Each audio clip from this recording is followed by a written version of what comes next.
Good day, everybody. I'm Mark. I'm Britton. And today we're going to talk about a movie called Nausicaä and of the Valley of the Wind. Yeah, I have a hard time remembering that one.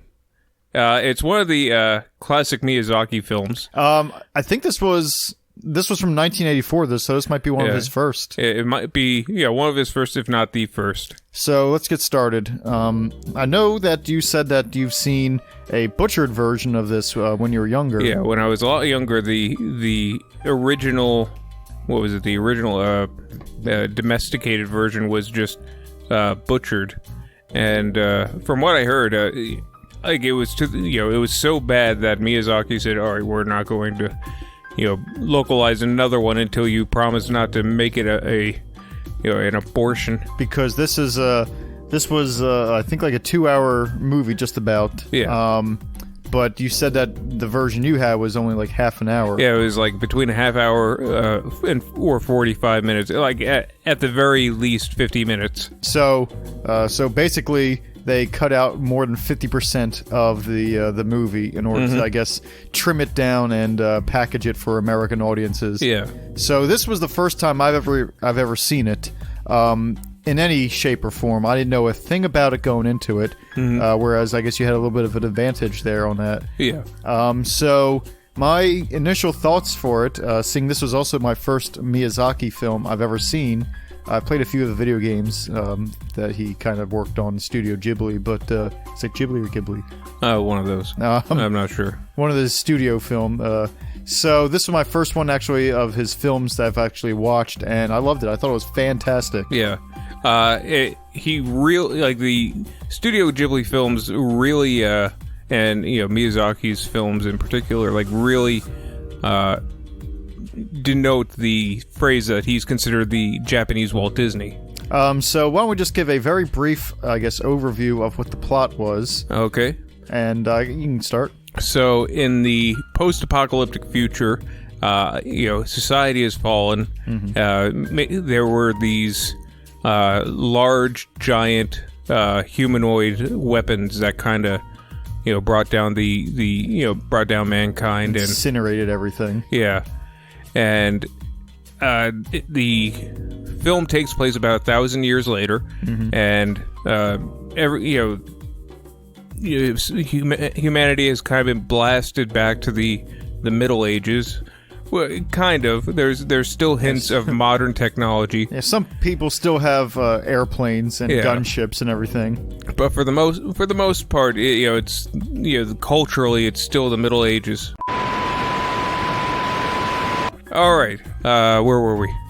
All right, so basically mankind has to come up in the ashes of this new world. And there's some places that are more advanced than others. And the Valley of the Wind, which is, I guess, the main setting of the movie, is where our princess lives, our main character lives. And they basically get invaded by, like, one of the warmongering kind of, I guess, lands, if you will, or nations or whatever that have all the advanced ships, and they find this, I guess, like, beating heart of another one of those giant warrior things. Yeah, that I guess for centuries had laid dormant. And they're like, all right, well, we're gonna regrow one of these giants so that we have it for defensive capabilities and maybe a little attack. I don't know. We'll play it by ear. And they take our princess and a few other characters away as hostages in, like, some sort of exchange. Like, all right, we won't murder your village, but we are going to take a few of your hostages. Yeah. And their gun planes get shot down by Shia LaBeouf, and she ends up finding this underground forest where there's, like, beautiful trees that kind of purify the water under there. And this leads to the, or this doesn't lead to it, but the bad nation is... Bad Nation number 2. Yeah, they're kind of, like, they're leading this swarm of these, giant insects towards the village, and if they, this kind of goes through and their village is destroyed, like, their underground forest is going to be destroyed, and mankind will never ever have a chance of repopulating the earth properly. Yeah, like the earth will never heal, and it's extinction. Mankind will die out. So, to her, it's this race against time to get home, and to the clueless idiots, it's just like, oh, look what we can do with this giant swarm. Yeah. And that's basically it in a nutshell. I'm sure there's going to be some spoilers as we go along, but, there's always spoilers, so what difference does it make? The movie's from 1984. I think you've had plenty of time to see it. Though I don't know when the localization was made, because it's pretty star-studded. It has Patrick Stewart, it has Uma Thurman, Mark Hamill. It has not Peter Vincent. It has Jerry Dandridge from Fright Night, who may have been one of the best characters in the movie. He was even facing death, he was kind of wry and full of life. Yeah, and I actually really liked his character, despite the fact that he was a douche. And it has one of my favorite voice actors of all time in it, which is Tress MacNeille. Yep, Tress MacNeille. And she plays this like wise old Baba Yaga type witch, and she's blind, but she wants to die. So that's her whole character. We have Frank Welker. I think. Cummings. Jim Cummings. I heard Jim Cummings once, but I didn't hear him a second time. I thought I heard him say a few things that, like, oh, the princess, she comes. he was voice number 3. Yeah. Which is really a waste of a Jim Cummings. He's expensive to do, like, a lot of stuff with. Well, Frank Welker is, too, but you have to think, like, there... Yeah, there's a lot of good voices. There's a lot, like... They're going up against a Patrick Stewart.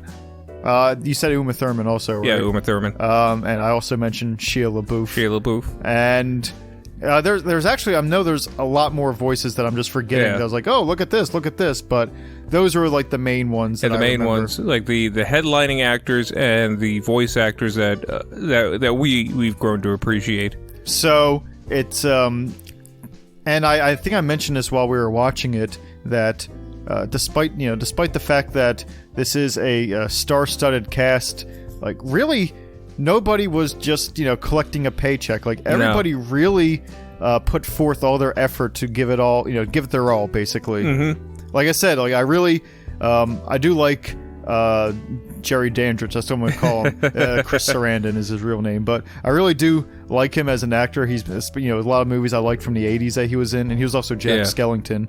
Oh, I always forget about that. And he just, he was very animated, a lot more animated than I thought he was going to be. There goes my plans, Yeah. And, the entire time, like, he kind of had that wormy, wormy chancellor. Yeah. Or not chancellor, but wormy, advisor thing going on, and he played that to a T. Yeah, go ahead. And oddly enough, he was also the comic relief of the film, and really pulled it off. I do want to point out that, like, these things kind of go hand in hand with the fact that everybody is, or all these, voice actors are doing acting for characters which are worth, putting that effort into. I do remember Patrick Stewart plays this kind of sage swordsman. He's a notorious badass known throughout the entire world, because every time people see him, they're like, oh my gosh, it's him, And I remember there was a part toward the end where this one ship is being invaded by, like, I guess, Evil Army number 3, and they're pretty much wiping these people out, and, like, here comes Patrick Stewart just raining down on them, just jumping into this ship. And I remember both me and you were like, oh shit, he's finally gonna do something.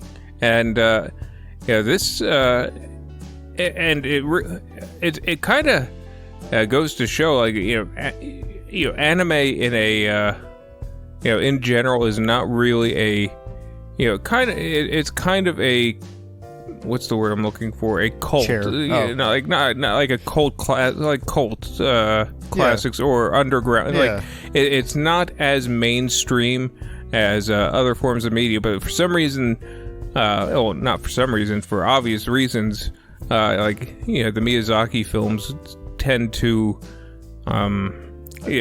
command that much respect to get some high-named, big-named actors involved. Like, the artwork was beautiful. The music was pretty damn good too.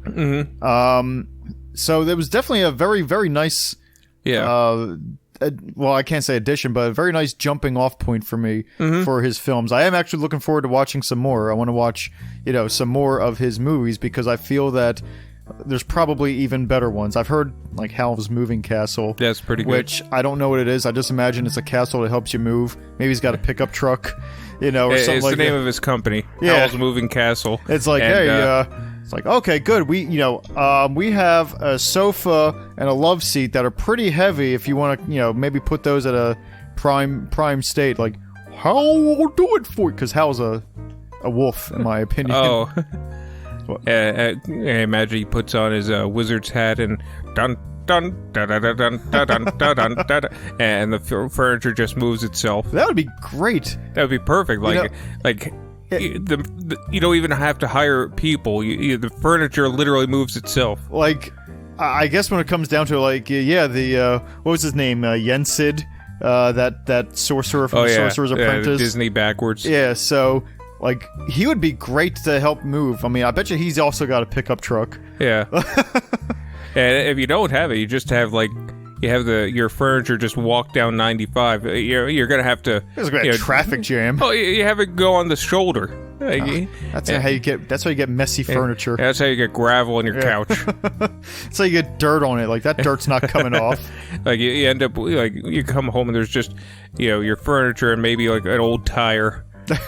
and some other couch that was left on the side of the road. It's like I like to imagine there's leg prints, like everywhere when they come in. They arrange themselves like, oh man, or like it picked up a homeless man. He's like laying on the couch. Yeah, he's like, sir, sure, because he's got a sword. I mean, if we have all these kind of things. Yeah, of course. I guess she lives here now. So, it's your turn to do dishes. Come on, man. Do the dishes. He uses like I guess a do-rag that he has or a spit rag. Or no, it's a newspaper. Yeah. You can ink all over it. Oh, I'm sorry, Your Majesty. It's like now I imagine like you come home from work and you stay home from work and you like set the table up nice for him. It's like, I'm gonna have a nice meal with old Greasy Bob, and you light the candles and he comes home from a long day of homeless of panhandling. Yeah, and he puts his hat on the hook and he sits down. So I made you your favorite. Look, some boiled cabbage and some and beans. We never talk anymore. Is that all you have to say to me? Oh, okay, you're just going to bed now, huh? Where did we go wrong? It's me blowing out the can. Yeah. What happened to us? What happened to the bright-faced young, fresh-faced young hobo that I once enjoyed? We go to I don't want to say couples therapy, but like basically the same thing. Like same thing, but it's like hobo roommate therapy. It's a learned hobo that's under a bridge with a top hat, but the top of the top hat's flipped open like a soup lid. So what brings you to here? Well, Boxcar Joe, it's like this.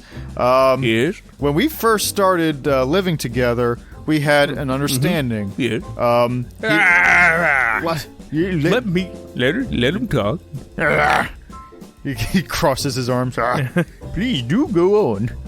Well, it's the little things, I don't know when the last time he tried to stick me up was. I don't know when the last time he made me his own brand of soup. I don't know when the last time is that we just had a nice meal together. Okay. So first things first, I have to confirm, you two aren't bumblebees in clothing, right? No, we're not. You're not made of bumblebees. We're not made of bumblebees. Because I'm seeing bumblebees right now. We're not bumblebees. Okay. Are you sure you're not bumblebees? Because that's something a bumblebee would say. Look, I'm not a bumblebee. Is stabbing you? No, he's got bug spray. Yeah. Stabbing me would be awful. He's afraid of bumblebees. You brought one with you. Now they know where I am.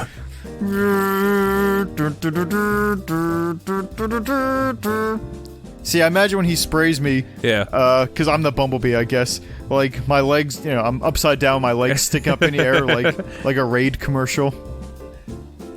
Oh, that's all I got. Oh, okay. There was nothing else in the end of that. Fine bumblebee.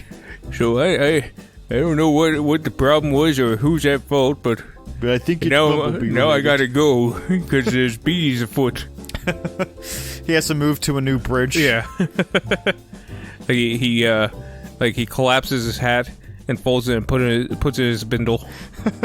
I imagine it's a nice shiny bindle, like it almost looks like it could be a briefcase, but it's not. It's one of those.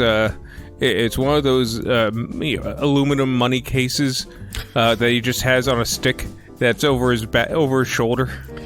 You see, and that's the funny thing. I don't know where I learned the typical cartoonish hobo thing was. I always have a bindle, but that is just in my head. You know, I mean, I know that homeless people nowadays probably don't use bindles. Oh, I think the shopping cart has definitely advanced the standard hobo. That advanced Hobo Industries, by leaps and bounds. The amount of objects they can carry with them, has quadrupled, if not, orders of magnitude. Yeah, orders increased. of magnitude, and I think hobos of the past would be jealous. Well, yeah, of course they would. You see, I think it's a holdover from the Great Depression. It has to be Charlie Chaplin. Well, that was Charlie Chaplin-esque tramp, movies and everything, where he was always scrounging for that food. Yeah. And so I think it snuck into those old classic cartoons. Oh yeah. So as a kid, you would watch the cartoons and be like, a bindle, of course, that makes sense. I can get behind that. And I didn't really know what it was as a kid. I think I just thought that if you're a hobo, that's just a thing you have. Yeah. It doesn't really do anything. It's like a flag. I think the first time I ever heard the word bindle was in the Simpsons episode. And that's where I learned the word. The boxing one? Yeah, that's where you're he doesn't stop boxing except to check his bindle. That's the first time I heard it, and I was just like, you know what, that word stuck with me. That makes sense. If you didn't know what the word bindle meant, and then I said the word bindle, you would automatically, I think, know, I bet you I know what a bindle is now. And, though bindles have kind of, gone the wayside in modern hobo times, it does afford, it did afford a lot of more nomadic travel. Yeah, I mean, don't get me wrong. We're not arguing the effectiveness of the bindle. The bindle was a damn good invention. I think it was the third invention. It went the wheel, the rope, and the bindle. Yeah, and I think. I want to say that the shopping cart has kind of domesticated things a little bit. Yeah, it's kind of taken away a lot of the romanticism of the bindle. The bindle was only what you needed, and then you'd hop on a boxcar and, away you go to your next adventure. With a song in your heart and a pit in your stomach. I have a feeling the romantic view of the classic boxcar hobo is probably nowhere near to what it really was. There's a reason they wrote Big Rock Candy Mountain. Big Rock Candy Mountain. Big Rock Candy Mountains. I like to think that in the age of the internet, if the shopping cart hadn't taken over, I like to think there'd be designer bindles now, with the internet. This is, some Gucci Mane bindles. I don't know what that means. I don't know if that's a person or not. I don't know, design. I don't know. Gucci's a company. Gucci's a company. So, imagine if they're, some really cool, in the 70s, you'd have your smiley face bindles, You'd have your tie-dye bindles.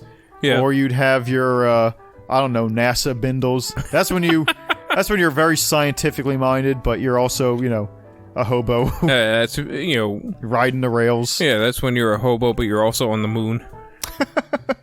We're hobos on the moon. Or you get hobos in that big platform that the Saturn V rockets would ride onto the. See, I imagine the movie Alien, where they, there's a space hobo that's that's on the ship with them, and they're clearing out, they're looking for the alien, and then they just who are you? And it's just a guy sitting there in the cargo hold eating a can of beans. Hey, oh, howdy, ma'am, how's it going? So, here's you got a creature on here. If you want, I could take care of him. $2.50. Get out of here. You'll be back. And then they always come back. And then it's Ripley and old. Well, it can't be a boxcar anymore, so they have to be I don't know, Space Trolley Joe, Space Truck Earl, Freight Crate Frank. Freight Crate Frank, I like that. Old Freight Crate Frank. Say that 5 times fast. Yeah. He becomes a hero at the end. Yeah, you'll never get rid of him unless you open up the door here. Eh? That's how you kill all the aliens in these movies. Yeah, they don't like space for some reason. It's an acquired taste. He gets sucked out. Oh, it's been nice knowing you.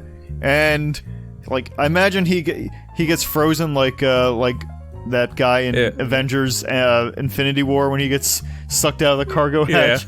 But the second the next space truck comes along 2,000 years later, he hitches a ride. Yeah. Ooh, whew, he dusts some ice off him.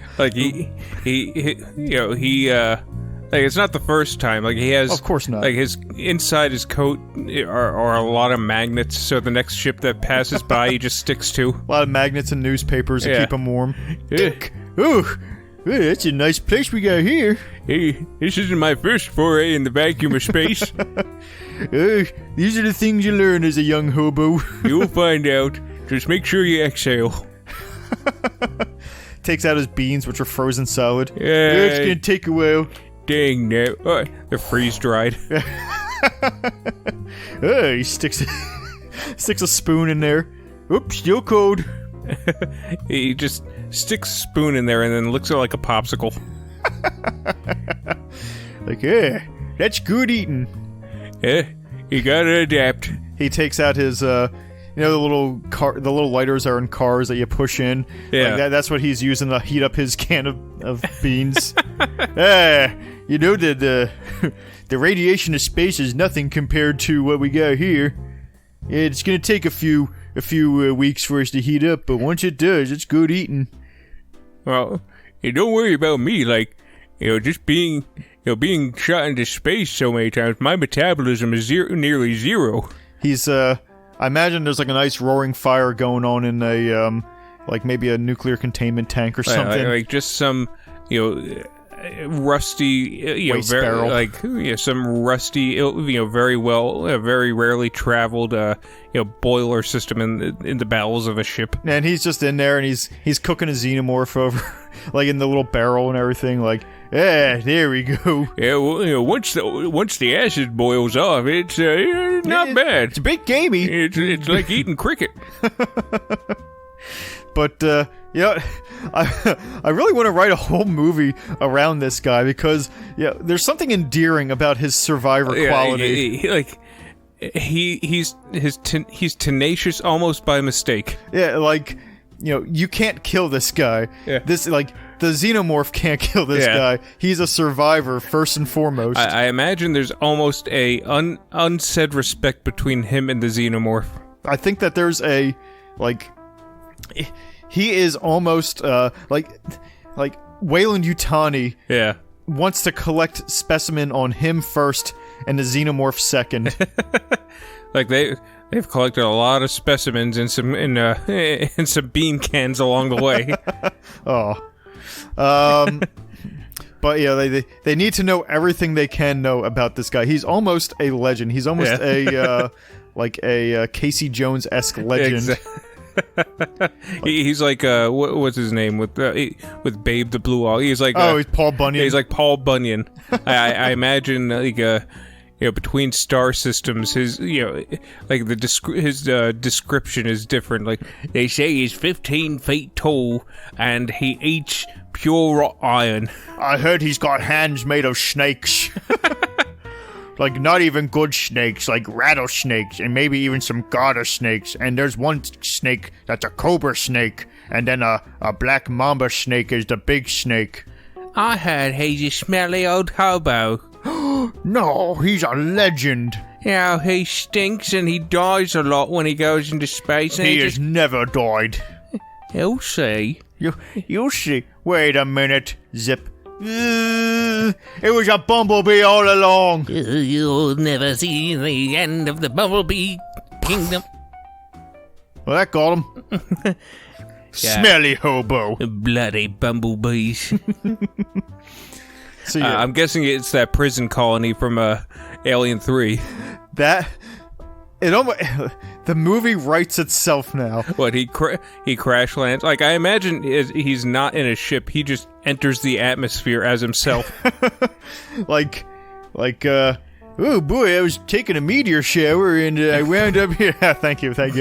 I was thinking of that one for a few minutes, and I wound up here. How's it going, fellas? This has oxygen, right? I'm not gonna die.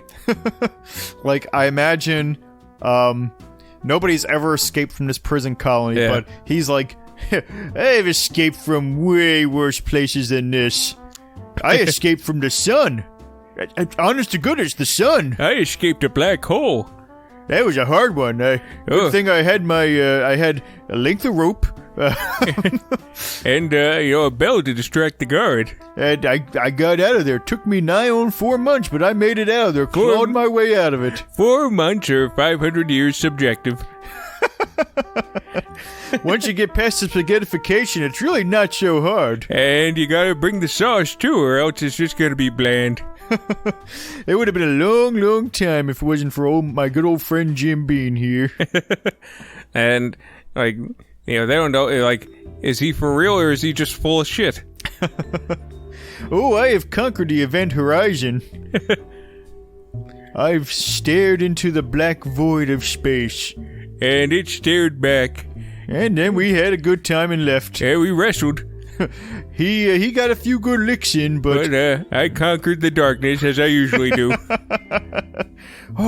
Now they start treating him like some messianic creature. Like they treat him as like as the legend as we as we have painted him. Yeah, and he just kind of bumbles around. Like when the alien comes on the ship, they don't even notice it. Yeah, like a few get picked off here or there, but they're just too distracted. They want to just sit and hear his stories. Oh, it's an alien dog. Oh, hey Pooch. He's petting its stomach and rubbing its tummy. It's scratching its leg. Yeah, like boom, boom, boom, boom, boom, boom, boom.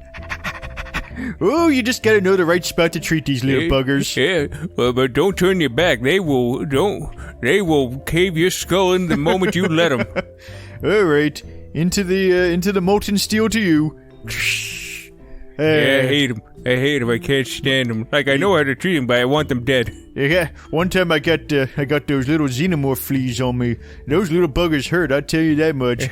They jump pretty high, too. Pretty high indeed. And, acid for blood, it's a mess. I got one of those face hugger ones, but I have such bad acid reflux that it just didn't really do anything. I kind of just ate the egg that laid in me.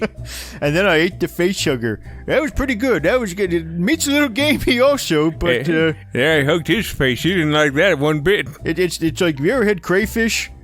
It's crawdads, it's like make a little gumbo out of it. It's not good. Bad. It's like crickets. Yeah. Cricket stew. Like, he has eaten so many creatures, but it all boils down to crickets for him. Like that. That's the only flavor his like tongue can process because it's just been worn down. Like the surface of his tongue is like a bald tire. I got a question, Mr. Freight Crates Frank. Yes? So how old are you? I don't know how many years you get. Look, there's been from where I go, time is not as linear as as you go. I got kicked out of the Big Bang. True story. I kind of started that off. Everyone was kind of in one point at once, having a good time and partying. And then I showed up. And I brought the tequila, and then you know how that goes. And then just scattered across the universe, going at the speed of light, traveling for, years and years and years. And the people are still going out here. Everything's just spreading out. It was just radiation for a while until then, as things happen, like we finally got hydrogen, and everyone thought that was the big thing. And I gotta tell you, they threw me out way before the blue shift was the red shift. Yeah. And then stars happened, and then you know how it goes. Yeah, that's all right. Someday, one day it'll all be entropy. And then we'll go back again. Well, sure. We won't. It's the next big adventure. I'm always looking for my boxcar, or I'm sorry, my freight crate Frank just sounds more and more like Bill Murray from Caddyshack. So I got that going for me, which is nice. And yeah, that's he would make every science fiction movie just that much better. Yeah, so against a kind of a dumb monster, it's kind of funny, but I do wonder, like how would he do with the hyper advanced civilizations? Like, what would he he confronts the monolith. I think he would. I think that he would sleep on it. Yeah. He'd hang like a hammock between two monoliths, and that would be it. They'd go their separate ways. Yeah, I made some species evolved myself. I got, a litany of different parasites, changing forms and starting different colonies when they infect other people. You're not the only person, folks. Like when Dave Bowman is going through the Stargate, he's making all these, crazy faces and everything as he's, going through and basically reaching the ends of the limits of humanity. Whereas Freight Crate Frank is just sitting there with his hands in his pocket. Maybe he's in a barrel doing it, scrubbing himself with a, he's in a metal bin, just scrubbing himself with a, nice long, thing. He's in that big iron tub that they had back in the 1800s. Splish splash, it was. It's of course multicolored, Of course. Oh, did we go through a wormhole somehow? I kind of missed that. I'm not decent, folks. Dave Bowman, he's doing silent screams as the colors are changing. He's clapping his hands. Dave Bowman is a threads cut away from just losing all of his sanity. While Freight Car Frank, this is just another fun ride from. This isn't the first time I broke the light barrier. It can make you go mad, but that part of my the fear receptor of my brain is shriveled away. Millennia ago. Yeah, a long time ago. When he's in that room where it's all the different variations of him from young baby to old man, it's all the same age. Freight Crate Frank is and always has been. Yeah, exactly. And always will be. Always will be the same Freight Crate Frank. He exists beyond the universe somehow. He is a man beyond time. I remember when this was the prior universe. That was a happening place. The Roaring Universe, I called it. There was a this is almost something that H.P. Lovecraft would write about. This is almost a counterpoint to a Cthulhu monster. Yeah, he's one of the great old ones. Yeah. Most of the great old ones are terrifying creatures that drive you mad. He's the funny one. Yeah, he's the one that just... Yeah, he just wanted to go about life lackadaisical. He didn't want to be I'd bother. Yeah. I just want to be on my own and do my own thing. I don't want to, be the eye of insanity. It's the great elders are cresting like a mountain on Earth and spreading insanity wherever they go. But he's just walking around with a harmonica. Yeah. Well, he wouldn't be doing the blues. He'd just be kind of harmonizing.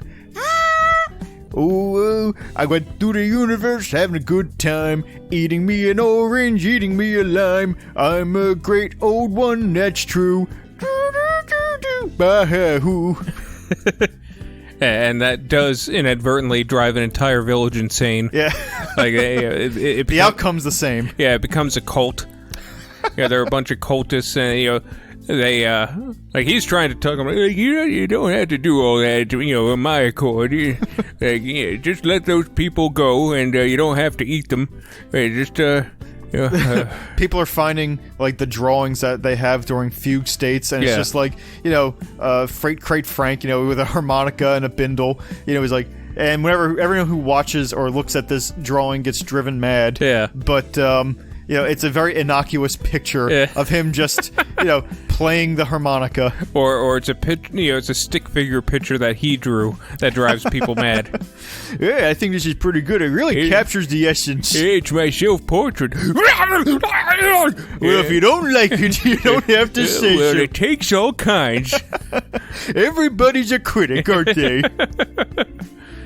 So, Freight Crate Frank is beyond the universe. Did I ever tell you about the, what was it, universe, Infinity -1 Alpha, that time ran backwards, but also sideways. It was a weird time in my life. It's my blue period. I don't like to talk about it because I don't really know how to. If I were to describe it, just gives me a headache. Yeah. But, I had some good times. I kicked around for a little bit. It's weird when, you kick a can and then, the can comes back and then it goes for... I don't know what I'm talking about. I'm already getting a headache. So you kick the can and then the can just bees and then the can doesn't bee. You know what I'm saying? And then the can bees somewhere else and then the can comes back. And then it is bees. So, we don't like bees. That's where all the bees come from. Rival universes where there's one universe just filled with giant bees, and our only person that's holding back this universe is the man who was in the universe and brought it with him. Like it's not just it's not just full of bees; it's filled with bees. It's like packed to the seams. Stuffed with bees. All of the observable universe is every perceivable nook and cranny is just chock full of bees. And he didn't, and Freight Crate Frank, he really didn't like that. He's like, there's bees in here. There's maybe one bee too many, I'd say. A little bit too many bees. I feel that there shouldn't be this many bees, you know? Not a big fan, I'm gonna tell you. I think I'm gonna leave this universe. Yeah. There's too many bees. And then he just dives into his own navel and appears somewhere else. But one bee made it out with him, was like trapped in the navel, and that opens. There's just that tiny thing that's causing a slow drip of bees into the universe. He's doing all he can, but he's only there's only so much he can do. And that's what he tries to explain it. Like scientists have gotten like dark matter wrong. It's not actually this thing. It's the bees just pushing through in the other universe that's causing this distortion in space. Bees. Tries to stick his finger in in it, and it just doesn't work. The bees are finding another way to get out. And then he just zips it up. Puts it in his pocket for later. Yeah, the problem went away. So on that note, we're going to have to cut it a little bit short today, but let's go talk about the movie real quick. Yep. Nausicaä and the Valley of the Wind, or was it Nautica? I'm terrible. Yeah, one of those Russo-Finnish type names. So, the Valley of the Wind. I think even a very good movie, very good animation. The soundtrack was good. The acting was good. A very good performance by everyone involved. Yeah, I loved it. It was my first towing the line and stick my toe in for Miyazaki, and it definitely won't be my last. Like, I want to watch more as soon as I can. So, well, that's it. Take it easy, everybody. Toodaloo. That'll hold a little SOBs.